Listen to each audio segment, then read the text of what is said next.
Hello दोस्तों, नमस्कार। आपके अपने यूट्यूब चैनल पर आपका स्वागत है। इस वीडियो में हम बात करेंगे उन कंपनियों के बारे में जो खबरों के दम पर बाज़ार के फोकस में रहेंगी। कई सारी कंपनियों में कुछ बड़ी खबरें आई हैं, कुछ कंपनियों के लिए अच्छी खबरें भी हैं। वीडियो शुरू करने से पहले कहना चाहूँगा, अगर किसी ने चैनल पर फर्स्ट टाइम विजिट किया है तो चैनल को सब्सक्राइब कर लें और बेल आइकन को ज़रूर दबा लें। साथ ही हमारे दूसरे चैनल बिजनेस वर्क, आप इसको भी सब्सक्राइब कर सकते हैं, बेल आइकन को भी हिट करके रख सकते हैं। इस समय दोस्तों क्वार्टर 1 की रिजल्ट आने का सिलसिला शुरू हो रहा है, तो इस वजह से कई सारी कंपनियों में बड़ी बड़ी खबरें आ रही हैं। कुछ कंपनियां अपने बिजनेस का डेटा रिलीज कर रही हैं, जिनकी वजह से वो भी काफ़ी फोकस में हैं। तो इंडसइंड बैंक ने अपने क्वार्टर 1 का अपडेट दिया है। कह सकते हैं वो हम लोग को थोड़ा सा कमज़ोर देखने को मिल रहा है। नेट एंड एडवांसेस कंपनी के 4% तक गिरकर आए हैं। डिपॉजिट भी हम लोग को दोस्तों घटकर आते हुए देखने को मिला है। तो कहीं ना कहीं कह सकते हैं ये कंपनी कल के दिन काफ़ी फोकस में रह सकती है। हालांकि इंडसइंड बैंक लगातार हम लोग को खबरों में ही देखने को मिल रहा है। बात करेंगे दोस्तों श्याम मेटालिक्स के बारे में। इसके भी क्वार्टर 1 के नंबर देखने को मिले हैं। कंपनी का वॉल्यूम देखें स्टील का तो 18% तक गिरकर आया है, तो ये भी कह सकते हैं कमज़ोर नंबर देखने को मिल रहे हैं। हालांकि कंपनी का एल्यूमिनियम फॉइल्स का देखें तो ये भी डिप, इसमें भी इसकी भी सेल्स में भी हम लोगों को गिरावट देखने को मिल रही है। बात करेंगे दोस्तों कुछ और कंपनियां जैसे अल्ट्राटेक सीमेंट, इसमें हम लोग को न्यूज़ देखने को मिल रही थी कि CCI यानी कि कंपटीशन कमीशन ऑफ इंडिया की तरफ से क्या हो रहा है, जांच की जा रही है। जो इंडिया सीमेंट का मामला देखने को मिल रहा है, ऐसी कुछ खबरें आई थी, तो अल्ट्राटेक सीमेंट की तरफ से इसको लेकर डिनाई किया गया है। इनका कहना है कि ये जो हम लोग को चीज़ें देखने को मिल रही है, ऐसा कोई भी हम लोग को ऑर्डर प्राप्त नहीं हुआ है, रिसीव नहीं हुआ है। तो कह सकते हैं कंपनी की तरफ से ये क्लैरिफिकेशन देखने को मिला। RBNL रेलवे से जुड़ी हुई कंपनी है। इसको 143 करोड़ रुपए का ऑर्डर मिला है साउथ सेंट्रल रेलवे की तरफ से। तो RBNL के लिए अच्छी खबर है, जिसकी वजह से ये कंपनी भी काफ़ी फोकस में रह सकती है। बात करेंगे दोस्तों हजूर मल्टी प्रोजेक्ट्स लिमिटेड के बारे में। इस कंपनी का मार्केट कैप उतना नहीं है जितना ज़्यादा इस कंपनी को ऑर्डर मिला है। ऑर्डर की वैल्यू अगर देखें तो 913 करोड़ के आसपास ऑर्डर की वैल्यू है, जबकि इसका मार्केट कैप देखें लगभग 900 करोड़ रुपए के आसपास है। यानी कि मार्केट कैप से ज़्यादा इस कंपनी को ये ऑर्डर मिला है। ऑर्डर किसकी तरफ से मिला है दोस्तों, ये भी हम लोग को काफ़ी इंपॉर्टेंट खबर देखने को मिल रही है। अपोलो ग्रीन की तरफ से ये इनको ऑर्डर मिला है।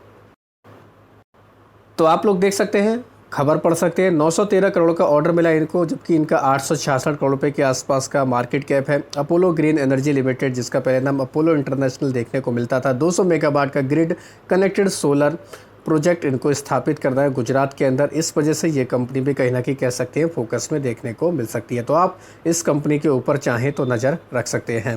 बोस्क लिमिटेड, लगातार बोस्क लिमिटेड खबरों में है। लगातार इसमें हम लोग को पिछले दिनों से रिकवरी भी देखने को मिली, अब खबर देखने को मिल रही है। हालांकि सोर्सेज के मुताबिक खबर है कि कंपनी अपनी जो इसकी मेन कंपनी, इसके अंदर जो अनलिस्टेड कंपनी है उनको मर्ज कर सकती है, जिसमें हम लोग को चेसिस वाली कंपनी, इलेक्ट्रॉनिक्स यूनिट जो हम लोग को देखने को मिलता है, ये भी दोस्तों हम लोग को लिस्टेड आर्म में एक तरीके से मर्ज होते हुए देखने को मिल सकते हैं। ऐसा कंपनी को लेकर सोर्सेज के मुताबिक खबर आ रही है। तो इस वजह से ये कंपनी लगातार हम लोग को खबरों में देखने को मिलने वाली है। साथ ही इससे पहले जो एंटी लॉक ब्रेकिंग यानी कि ABS सिस्टम को लेकर जो सरकार की तरफ से कदम उठाए गए थे, उसका भी डायरेक्टली और इनडायरेक्टली बोस्क लिमिटेड को बेनिफिट मिल रहा है। गोदरेज कंज्यूमर की तरफ से अपडेट आया है कि इनका जो क्वार्टर 1 का जो हम लोग को अपडेट देखने को मिला, तो वो काफ़ी बेहतर रह सकता है। डबल डिजिट रेवेन्यू ग्रोथ देखने को मिल सकती है। एबिटा हालांकि थोड़ा सा कमज़ोर देखने को मिल सकता है। तो कह सकते हैं FMCG कंपनियों के नंबर फिलहाल हम लोगों को अच्छे खासे देखने को मिल रहे हैं। बात करेंगे दोस्तों टाटा स्टील के बारे में। इसको 1903 करोड़ रुपए का एक डिमांड नोटिस मिला है उड़ीसा सरकार की तरफ से। जो हम लोग को डिस्पैच शॉर्टफॉल देखने को मिलता था, उसकी वजह से ये कंपनी को ऑर्डर मिला है 1903 करोड़ रुपए का। ये दोस्तों टैक्स डिमांड का नोटिस है। तो आप चाहें इस कंपनी को भी अपने फोकस में इस खबर के दम पर रख सकते हैं।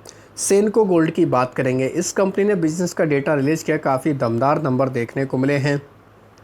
क्वार्टर 1 में अभी तक का जो डेटा सामने आया उसमें 28% तक की कंपनी ने रेवेन्यू ग्रोथ रिपोर्ट की है। फेस्टिव डिमांड काफ़ी अच्छी देखने को मिली है। साथ ही कंपनी की तरफ से कहा जा रहा है कि क्वार्टर 2 में काफ़ी अच्छा और भी कंपनी कर सकती है। कंपनी ने यह भी कहा है कि दोस्तों ये आने वाले कुछ दिन में 20 नए शोरूम भी ओपन करने वाले हैं। साथ ही कंपनी दोस्तों फ्रेंचाइजी रूट पर भी अपना एक्सपेंशन करने वाली है। तो कह सकते हैं कहीं ना कहीं दोस्तों सेनको गोल्ड सही ट्रैक पर कंपनी फ़िलहाल चल रही है, तो इस वजह से ये कंपनी भी काफ़ी खबरों में रह सकती है। BEML, इस कंपनी को एक्सपोर्ट का ऑर्डर मिला है। $6.23 मिलियन का ये ऑर्डर है। CIS रीजन उज्बेकिस्तान से ये इनको ऑर्डर मिला है, तो इसके लिए भी कह सकते हैं काफ़ी अच्छी खबर BEML को लेकर फ़िलहाल देखने को मिल रही है। सुजलोन एनर्जी की बात करेंगे। सुजलोन एनर्जी को एक कह सकते हैं नो एडवर्स ऑब्जर्वेशन मिला है NSE BSE की तरफ से। कंपनी ने मर्जर को लेकर 2024 अगस्त में दोस्तों एक तरीके से ऐलान किया था, तो इसको लेकर NSE BSE की तरफ से तो फ़िलहाल इनको कह सकते हैं कोई आपत्ति नहीं मिली है। मर्जर में क्या सीन होने वाला ये भी आप लोग देख सकते हैं। सुजलोन ग्लोबल सर्विस, ये जो हम लोग को होली ऑन सब्सिडरी कंपनी देखने को मिलती है, ये सुजलोन एनर्जी के अंदर इसको मर्ज किया जाने वाला है। हालांकि NCLT के अप्रूवल अभी बाकी है, तो ये भी कह सकते हैं अभी NSE BSE की तरफ से ही केवल इनको ये नोटिस मिला है। एलालॉयड एंटरप्राइज में अपडेट देखने को मिला। कंपनी 31% की हिस्सेदारी को एक्वायर कर रही है।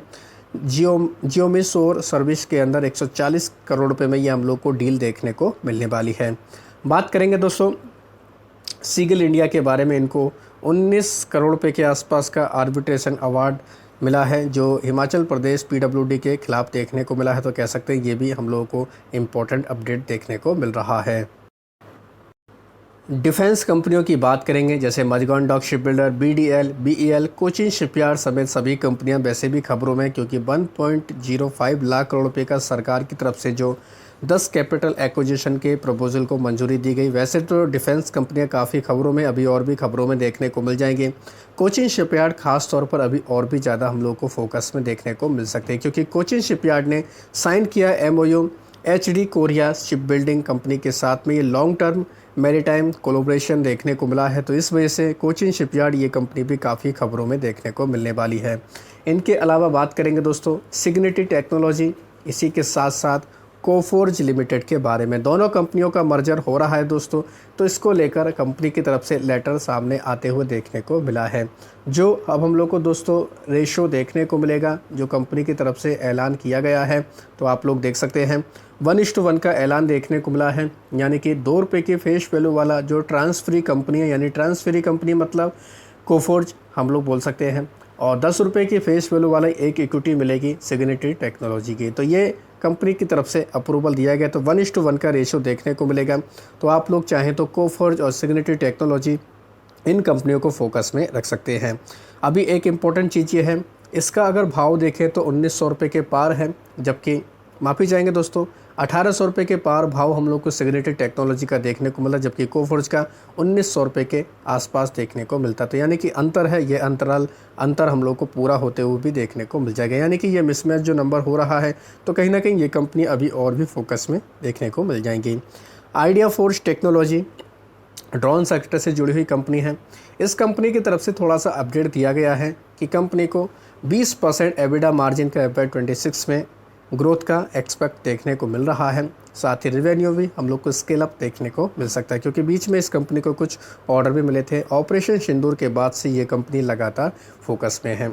कुछ कंपनियां फ्राइडे को काफ़ी ज़्यादा दबाव में देखने को मिली थी, जैसे ट्रेंट बिजनेस का डेटा आया था, साथ ही नोवामा की तरफ से डाउनग्रेड किया गया था, तो कंपनी में 11% तक का प्रेशर देखने को मिला था।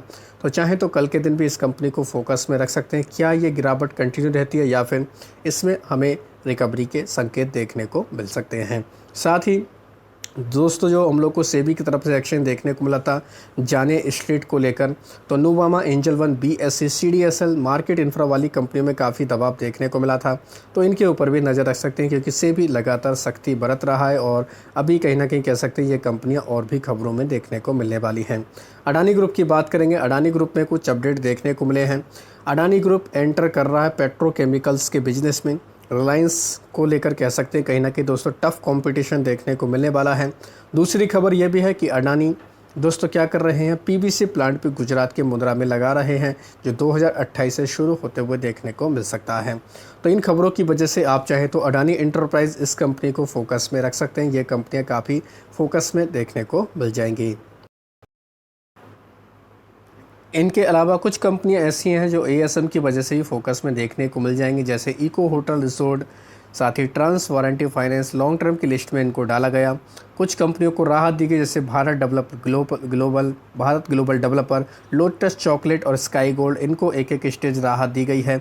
साथ ही कुछ कंपनियां बाहर भी निकाली गई, जिनमें से कुछ पॉपुलर कंपनियों के ऊपर आप चाहें तो नज़र रख सकते हैं, जैसे पारस पेट्रोफाइल्स, रिफेक्स इंडस्ट्री, इनके ऊपर भी आप चाहें तो नज़र रख सकते हैं। हालांकि इनको लेकर ऑलरेडी डिटेल वीडियो बना दिया गया। एएसएम को लेकर वा सोलर, इसके ऊपर भी चाहें तो फोकस रख सकते हैं। 20% का इसका प्राइस लिमिट किया गया है, जिस वजह से ये कंपनी भी काफ़ी फोकस में देखने को मिल जाएगी। तो आशा करता हूं दोस्तों आपको ये वीडियो अच्छा लगा होगा। वीडियो अगर पसंद आया तो चैनल को सब्सक्राइब कर लें, बेल आइकन को दबा लें, ज़्यादा से ज़्यादा लोगों में शेयर करें। धन्यवाद दोस्तों, बाय बाय।